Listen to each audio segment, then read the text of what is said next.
یہ رب تعالیٰ کے بندے جو ہیں وہ رب تعالیٰ سے جب مانگنے آتے ہیں تو ان کے پاس اللہ کا خوف بھی ہوتا ہے اور طمع بھی ہوتا ہے، خوف و طمع، یقین بھی ہوتا ہے، امید بھی ہوتی ہے، اللہ کا ڈر بھی ہوتا ہے۔ یہ کپ کپاتے ہاتھوں کو، اپنے لرزتے ہوئے ہاتھوں کو، اپنے کپ کپاتے ہونٹوں کے ساتھ رب تعالیٰ کے خوف کے ساتھ وہ امید سے مانگتے ہیں۔ خوف بھی ہونا چاہیے، امید بھی ہونا چاہیے۔ اور بھی طریقہ ہے رب تعالیٰ کے سامنے جھکنے کا، رب تعالیٰ کے سامنے جو ہے نا دعا کرنے کا۔ یہ اصول، یہ آداب اصل میں ہر مسلمان کو جاننے چاہیے، اصل میں جاننے چاہیے ہر مسلمان کو کہ وہ رب تعالیٰ کے حضور میں آئے تو مانگنے کا کیا سلیقہ ہے، مانگنے کا کیا طریقہ ہے، کیا ادب، کیا احترام اور کیا سلیقے سے اللہ سے مانگا جائے، یہ ہر مسلمان کو سیکھنا ہے میرے بھائی۔ آؤ اللہ تبارک و تعالیٰ قرآن مجید کے اندر کہتا ہے وَادْعُوهُ خَوْفًا وَطَمْعًا، وَادْعُوهُ خَوْفًا وَطَمْعًا۔ یہ رب تعالیٰ کے بندے جو ہیں وہ رب تعالیٰ سے جب مانگنے آتے ہیں تو ان کے پاس اللہ کا خوف بھی ہوتا ہے اور طمع بھی ہوتا ہے، خوف و طمع، یقین بھی ہوتا ہے، امید بھی ہوتی ہے، اللہ کا ڈر بھی ہوتا ہے۔ یہ کپ کپاتے ہاتھوں کو، اپنے لرزتے ہوئے ہاتھوں کو، اپنے کپ کپاتے ہونٹوں کے ساتھ رب تعالیٰ کے خوف کے ساتھ وہ امید سے مانگتے ہیں۔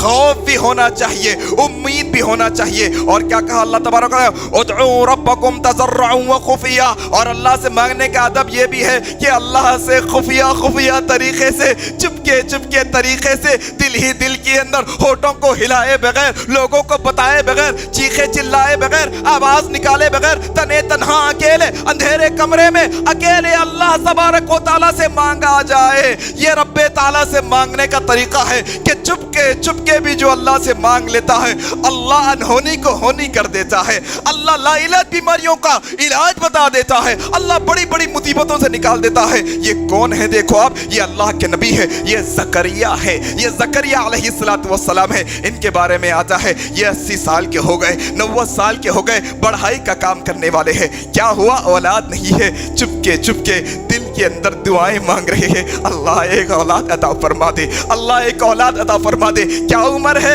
80-90 سال کی ہے، بڑھاپے میں اولاد نہیں ہوتی، بیوی کیا ہے؟ بانجھ پن میں ہے، اولادیں بانجھ عورتوں کو نہیں ہوتی۔ لیکن دیکھو آپ یقین کا عالم کیا ہے اور امید کا عالم کیا ہے کہ چپکے رب تعالیٰ سے دعائیں کر رہے۔ ذکر رحمت ربک زکریا اذ نادى ربہ نداء خفیا۔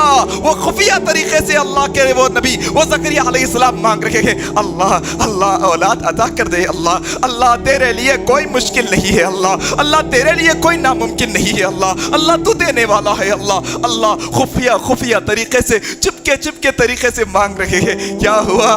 80-90 سال کے بوڑھے کو، ایسی عورت کو جو بانجھ ہے، اللہ نے یحییٰ علیہ السلام کی خوشخبری عطا کر دی۔ اللہ اکبر۔ اے بے اولاد لوگوں، ایسے جوڑے جو بے اولاد ہیں تھک گئے پھر کے آئی وی ایف کے ناجائز طریقے میں جانے کی ضرورت نہیں ہے۔ ہاں طریقہ صحیح نہیں ہے اسلام کے اندر، ہاں غیر فطری طریقے سے اولاد کا لینا یہ صحیح طریقہ نہیں ہے۔ اگر اولاد اللہ نے ہمارے مقدر میں لکھ دی ہے اللہ ضرور عطا کرے گا۔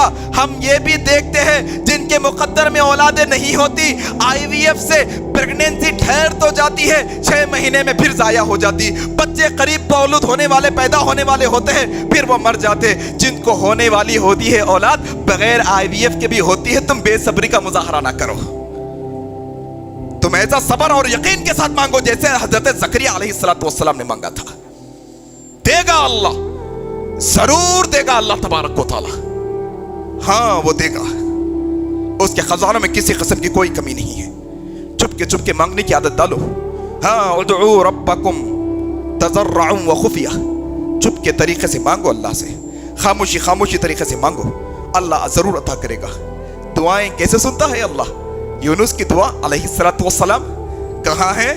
کوئی وسائل نہیں، کوئی اسباب نہیں، کوئی سبب نہیں، کہاں ہے؟ بڑے سمندر میں مچھلی کے پیٹ میں ہے، کوئی سننے والا نہیں ہے، ہاں کوئی دیکھنے والا نہیں ہے، کوئی مدد کے لیے آنے والا نہیں ہے۔